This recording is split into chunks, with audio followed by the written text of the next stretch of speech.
Congratulations, आप audience की नज़र में विनर है और ट्विटर पर आप ट्रेंड कर रहे थे ये कि विशाल को लाया जाए. What you have to say about this? अब क्या लाया जाए, 2 ही दिन बचे हैं तो लाने का तो फ़ायदा नहीं है. खैर बट मैं बहुत ज़्यादा ग्रेटफुल हूँ कि बाहर आके मुझे दिखा है कि पब्लिक ने इतना प्यार दिया है मुझे. और अगर आउट होके भी ऐसा अगर पब्लिक बोल रही है कि आप विनर हो तो भाई फिर तो आप जीत गए हो. उनका अगर दिल, पब्लिक का दिल जीत लिया तो फिर आप शायद जीत गए हो. एक है हल्का सा मलाल है दिल के अंदर, थोड़ा सा जख्म है कि शिट क्यों यार, नहीं जाना था मुझे, 4 दिन बचे थे, जीतना था, बट कोई बात नहीं. बट आपको लगता है, आपको अदनान ने आकर इन्फॉर्म भी किया था कि कटारिया की दोस्ती तेरे लिए सही नहीं है, फिर भी आप वही कंटिन्यू किए. कहीं ना कहीं आपको ऐसा लगता है कि वो दोस्ती आप पे भारी पड़ गई? देखो मेरे को ऐसा लगता है ना कि अगर मैं ये ज़रूर मानूंगा कि उसको उधर मेरा साथ देना चाहिए था. अब जब मैं बाहर हूँ तो मैं इसके बारे में बात कर रहा हूँ. ज़रूर मानता हूँ, मैंने उसको भी बोला था कि मैं बाहर निकल के तेरे से बात करूँगा. बट जहाँ तक मैं बोल रहा हूँ ये चीज़ कि मैं अपनी दोस्ती एक इंस्टेंस पे जज नहीं करता. मैं अगर मेरा दोस्त एक बार गलत किया है तो मैं उसकी 10 अच्छी चीज़ें भी देखता हूँ. तो आई गेस वो एक को हटा के मैं 10 अच्छी चीज़ों को अपने साथ रखना चाहता हूँ. विशाल, उसके अलावा अगर मैं बात करूं, जैसे अरमान ने आपके ऊपर थप्पड़ उठाया है, उसके बाद भी वो घर के अंदर है, क्या वो सही है? आपको लगता है कि वो फाइनल में दिखने चाहिए? अगर मेरे हिसाब से शो चलता तो वो तो Exactly. बहुत जल्दी निकल जाते और मार खा के निकलते. लेकिन मेरे हिसाब से शो इवेंचुअली चलता नहीं. तो आपने एक्शन नहीं लिया वहाँ पर कि बिग बॉस इसके ऊपर एक्शन लिया जाए, जैसे हमने हर सीजन में देखा है. देखो क्या होता है ना कि जब आपके ऊपर, जब पूरा घर आपके अगेंस्ट हो जाता है और आपका जब माइंड इतना प्रेशराइज हो जाता है और आपके साथ इतना बड़ा कांड हो जाता है और उस चीज़ को एक स्पेशल केस दे दिया जाता है ना, तो कहीं ना कहीं आप अपने आप पे सेल्फ डाउट करने लगते हो कि क्या कहीं मैं ही तो गलत नहीं था.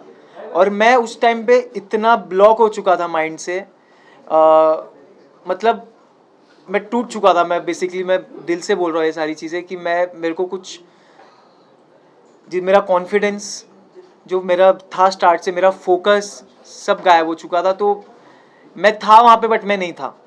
तो I was just zoned out. उसके बाद भी आपके घर वालों को बहुत सारी चीजें गलत भी बोली गई है, अरमान ने गलत बोला है, उसको लेकर क्या कहना चाहोगे? खैर वो बात तो मैं इधर आके देखा, मैंने बाहर आके देखा. अगर मैं उस वक्त वहाँ पे रहता हूँ जिसने मेरे बाप के बारे में वो चीज़ बोली, तो मैं उसको ये चीज़ बिल्कुल प्रॉमिस करता हूँ कि वो बहुत ज़्यादा, जितना उसने मेरे को मारा उससे ज़्यादा ज़ोर से खा के और मैं घर में उसको मार खाता और मैं फिर घर से निकल जाता और मेरे को फिर कोई मलाल नहीं रहता. बट खैर उससे तो उसकी नीयत दिख जाती है, उसकी वो कैसा इंसान है वो समझ में आ जाता है कि अगर किसी के माँ बाप पे आप जाके कमेंट कर रहे हो तो आप कितने नीच किस्म के इंसान हो, वो दिख जाता है. बट विशाल, थप्पड़ वाले इंसिडेंट के बाद मैं आपको हैट्स ऑफ करना चाहूँगी जिस तरीके से आपने उस पूरी चीज़ को मैनेज किया है.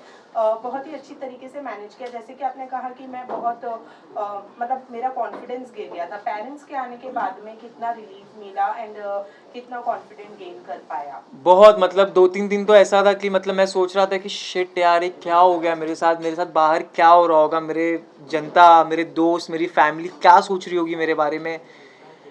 अंदर से मुझे मालूम था ये चीज़, अंदर से मुझे एक आवाज़ आ रही थी, मेरा इंट्यूशन था कि मेरे इंटेंशन गलत नहीं थे और मेरे वर्ड्स भी गलत नहीं थे. बट क्योंकि इतने लोगों ने, मेन इसमें मैं बोलना चाहूँगा पायल को,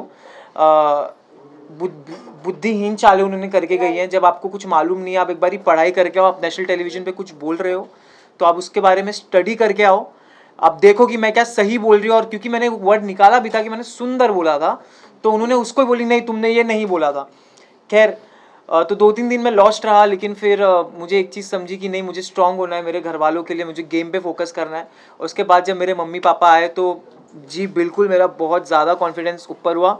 और मैं सोच लिया अगर मेरे ऑडियंस और मेरे माँ बाप सही समझ रहे तो मुझे घंटा फिर किसी से फ़र्क नहीं पड़ता. लेकिन इस पूरे इंसिडेंट में लोकेश ने आपको बैकस्टैब किया है, उसके बावजूद आपकी और लोकेश की दोस्ती जो है वो कायम रही. एंड एक टास्क के दौरान आप दोनों ने ही एक दूसरे की पोल खोली. कहीं ना कहीं मन में एक ग्रज आपके था लोकेश को लेकर जो आप दोस्ती के लिए दबा कर बैठे थे?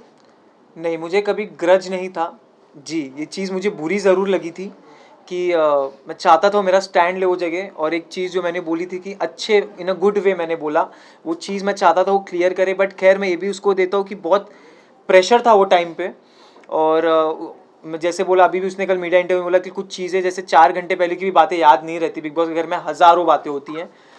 तो मेरा ये बोलना था, अगर तेरे को नहीं अच्छे से तू बोल देता कि मुझे अच्छे से स्टेटमेंट नहीं याद है जो भी है, बट जहाँ तक रही बात टास्क की, तो टास्क में मैं ये बोलना चाहूँगा कि यार वो एक टास्क था, हमको करना था, उसके बाद भी हम खुश नहीं थे उस चीज़ से जो हमें करना पड़ा था। और हमारे पास ये बहुत अलग किस्म की एक अजीब सा टास्क आ गया था हमारे पास, हमको करना पड़ा, क्योंकि बिग बॉस ने क्लियर शब्द में लिखा था कि मजाक नहीं है, आपको ये टास्क करना है। तो फिर भी लेकिन वीकेंड पे सुनाया गया कि टास्क में दोस्ती तो करो तो भी दिक्कत, ना करो तो भी दिक्कत, तो वो हो गया था। तो मैं और मकबूल तो रेडी रहते थे हर वीकेंड के वार पे कि चलो भाई अपने को बैठना है, अपने को सुनना है। तो नहीं, बट जहाँ तक रही बैक स्टैबिंग की, तो मैं ये बहुत कड़क शब्द है बोलने के लिए, मैं ये नहीं यूज़ करना चाहूँगा। जैसे मैंने बोला ये चीज़ कि मेरा दोस्त था और दोस्त रहेगा। विशाल, कल आपसे के जानना प्रेस कॉन्फ्रेंस को लेकर आपका क्या कहना है, क्योंकि आपके मुद्दे को सबसे ज्यादा उठाया गया है और अरमान को बैश किया गया है थ्रू मीडिया। तो मैं इस पे एक स्टोरी भी डाला था, मैं चीज़ यहाँ पे रिपीट करना चाहता हूँ, जो जगह आप नहीं हो वो जगह पे भी अगर आपके नाम की गूंज मच रही है तो आपने ज़िंदगी में कुछ सही करके आए हो शो में। क्या होता है? विशाल, आपसे जानना चाहूंगी, रणवीर शौर्या ने भी काफी आपसे फाइट हुई है आप दोनों के बारे में, निकलने के बाद भी काफी ज्यादा वो ग्रुप खुश नजर आई। तो आप बताना चाहें रणवीर शौर्या की गेम जिस तरीके से वो सामने वाले को चुप करा देते हैं, इवन जो अनदर कंटेस्टेंट्स है वो कहीं ना कहीं उनके एज, उनके एक पर्सनालिटी को देख के एक रिस्पेक्ट करते हुए चुप हो जाते हैं, आपको क्या कहना है उनके बारे में? रणवीर सर का मेरे को ये लगता है ना कि रणवीर सर बहुत चालाक हैं, वो सुमड़ी में इधर उधर की बातें करके निकल जाते हैं। हालांकि मैं उनकी बहुत इज्जत करता हूँ जिस हिसाब से वो गेम खेल रहे हैं, जिस हिसाब से उन्होंने टास्क परफॉर्म किया है, जितना ईयर का उनका एक्सपीरियंस है, उनका हार्डवर्क है, वो मैं रिस्पेक्ट करता हूँ। लेकिन आप अगर हम अब छोटों से एक्सपेक्ट करते हो इज्जत, तो क्या आपका ये फ़र्ज़ नहीं बनता कि छोटे भी आपके साथ एक नेशनल टेलीविज़न पे मेहनत करके आप उनको भी इज्जत दो?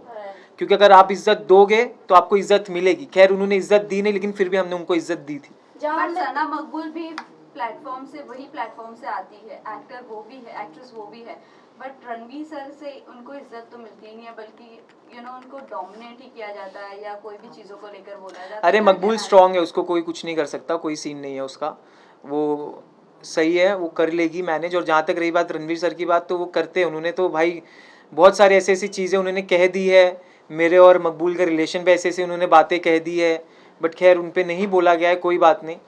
बट ऑडियंस देखिए पे आते हैं, साई केतन ने जहां एक क्लिप वायरल हो रही थी, उन्होंने कहा इस ग्रुप के बंदों को उड़ना बहुत जरूरी है। इतने फ्रस्ट्रेट हो गए थे आप चारों के ग्रुप से कि जब वो आप तीनों निकले तो जैसे मैंने बताया कि वो ग्रुप काफी ज्यादा एक्साइटेड और खुश नजर आ रही थी, बट क्या उनकी तरफ से हमने गेम प्लान नहीं देखा? एक बात बताता हूँ मैं, क्या था? एक बात बताता हूँ मैं, continue to this question. Sai ने निकलते निकलते कहा कि सॉफ्ट कॉर्नर, किस बात है सॉफ्ट कॉर्नर? Right. बताता हूँ, आप लोगों को हेट ही करते थे। बताता हूँ, उसमें भी आऊँगा मैं।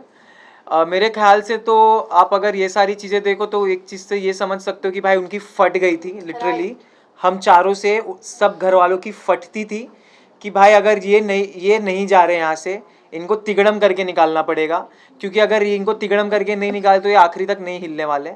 और मैं ये दावे के साथ कहता हूँ, जो हिसाब से मुझे ऑडियंस का, जनता का प्यार दिखा है, हम चार तो नहीं हिलने वाले थे। बट बहुत सारी चीज़ें करी गई, ठीक है।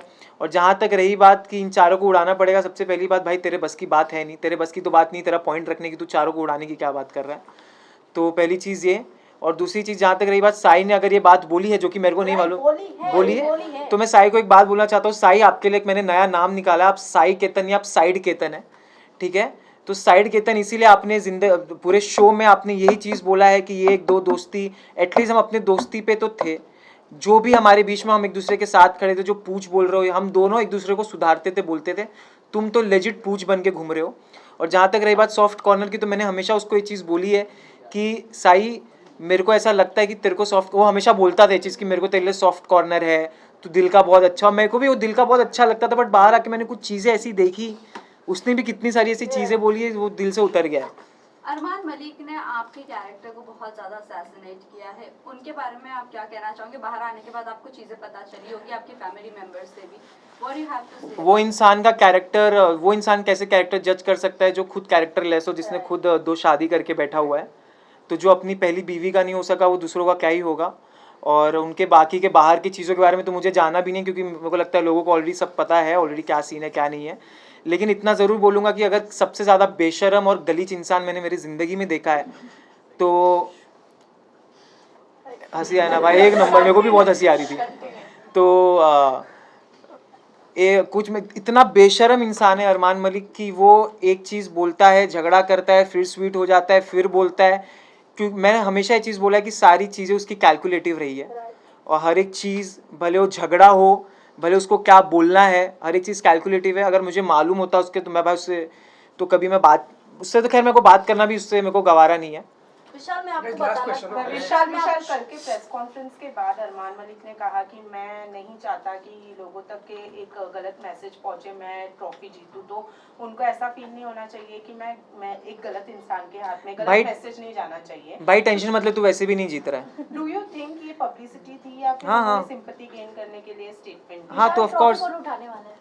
ट्रॉफी मैं चाहता हूँ कटारिया मकबूल में से कोई उठाए, बिल्कुल मैं ये चाहता हूँ। और जहाँ तक रही बात जो आपने पूछी कि उन्होंने बिल्कुल सिंपैथी के लिए कर रहे हैं, सिंपैथी की उन्होंने मेरे निकलने पे, जब मैं इविक्ट हुआ तो उनके प्रोफाइल पे एक वीडियो आया जहाँ पे उन्होंने मेरे साथ डाला हुआ है, मेरा भाई है वेल प्लेड विशाल। आप इसी से समझ जाओ कि क्या ये हैं, क्या ये इनकी जो बीवी हैं बाहर पायल जी, वो उनकी टीम क्या कर रहे हैं, मेरे को समझ में नहीं आ रहा है। अंदर भी वो इंसान क्या बोल रहा है। और मैं जैसे मैंने बोला कि भाई आप टेंशन मत लो, तुम वैसे भी नहीं जीतने वाले हो। लास्ट में निकलते हुए आप हक करके निकले थे अरमान को, दिल में क्या चल रहा था? विशाल इतने प्यार से हक किया था आपको। प्यार से नहीं, खैर उन्होंने मुझे भूल चूक माफ़ बोला था निकलते टाइम, जब उन्होंने मेरे को हक किया था तो भूल चूक माफ़, ठीक है। तो खैर माफ़ तो नहीं किया हूँ मैंने उनको, बट क्योंकि मेरे अंदर इंसानियत है और मेरे अपब्रिंगिंग्स अच्छे हैं, जो उनके हिसाब से जो उन्होंने मेरे बाप पे कमेंट किया था, तो मेरे अपब्रिंगिंग अच्छे हैं। तो अगर वो मेरे साथ सामने से आ रहे तो मैं चाहता हूँ उनको मैं धक्का दे सकता था, लेकिन उसको मैंने बोला ठीक है मैं जा रहा हूँ, तुम मिल ले, कोई बात नहीं। बट हेट और जो डिसलाइकिंग है वो तो मेरे दिल से कभी नहीं विशाल, मैं जाएगी। आपसे पूछना चाहूंगी, आप बाहर आके पायल के वीडियोस तो देखे होंगे, जैसे आपने कहा कि जब वो शो पे आई थी वीकेंड के वार पे, तो उन्होंने आपको बोला कि एक माँ है, ऐसे कैसे बोल सकते हो। बट ये सब होने के बाद वो बाहर मीडिया को इंटरव्यू देते हुए नजर आते हैं कि हमें जो क्लिप दिखाई गई वो गलत दिखाई गई। इवन वड़ा पाव कंफर्टेबल हो रहा था इसलिए निकल गई ना घर से। फिर बाहर आने के बाद वो चीजें वो लोग इतने मैनिपुलेट से बोल रहे हैं कि हमें जो चीजें दिखाई गई, हमें उस नजरिए से हमने बात किया, बट अभी हम सॉरी बोलते हैं विशाल को, उन्होंने सॉरी भी बोला है, बट और फिर आके बाहर पलट गई ना। राइट। तो अभी पायल का जो डिवोर्स चल रहा है कि मैं डिवोर्स देने वाली हूँ, आपको क्या लगता है फेक ये सब जो हाइप बढ़ाने के लिए हो रहा है? हाइप बढ़ नहीं रही है भाई, घटी रही है। हाइप उससे कुछ भी नहीं हो रहा है, उन लोग उल्टा और गलत ही साबित हुए जा रहे हैं। जितना कर रहे हो उतना दलदल में फंस रहे हैं। और जहाँ तक रही बात चंद्रिका की, अनसेफ हो रहा था इसलिए तुम निकल चुके हो घर से, अभी तुम सेफ घूमो, तुम्हारा कोई दिक्कत नहीं है। विशाल, चंद्रिका ने No, please, thank you. Last question. We'll take a cut away. It's last one, please. Chandrika ने ऐसा कहा है कि उन्हें रिग्रेट है कि उन्होंने आपको सॉरी बोला है। आपको रिग्रेट होना चाहिए कि आप शो में आए हो, बस उससे ज़्यादा कुछ नहीं बोलूँगा मैं, क्योंकि वो बंदी का ना एक मुद्दा था, ना एक स्टैंड था, अपने पॉइंट्स पे क्लियर नहीं थी, अपने ना कोई किचन है, पट्टी है, मेरे आंखों पे पट्टी है, ये है वो है, बस उसमें ही लगी थी। और जहाँ तक रही बात, मैंने उनको हमेशा रिस्पेक्ट से ट्रीट किया है। उन्होंने मेरे कैरेक्टर पे काफ़ी सारी चीज़ें बोली जबकि वो इन्वॉल्व भी नहीं थी, फिर भी उन्होंने जब मुझसे माफ़ी मांगी तो उनको मैंने 2 सेकंड में माफ़ कर दिया। और अगर बाहर आके वो कर रही तो भाई वो उनके ऊपर है, वो उनका माइंडसेट है। Thank you guys, thank you आप लोग के सपोर्ट के लिए, बहुत बहुत थैंक यू गाइस। one-on-one करनी, वहाँ पे करना, फिर यहाँ पे करना।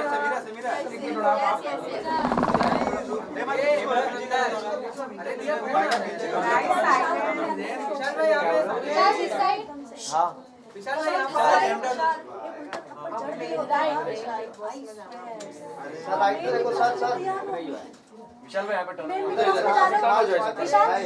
यहाँ आ जाइए विशाल।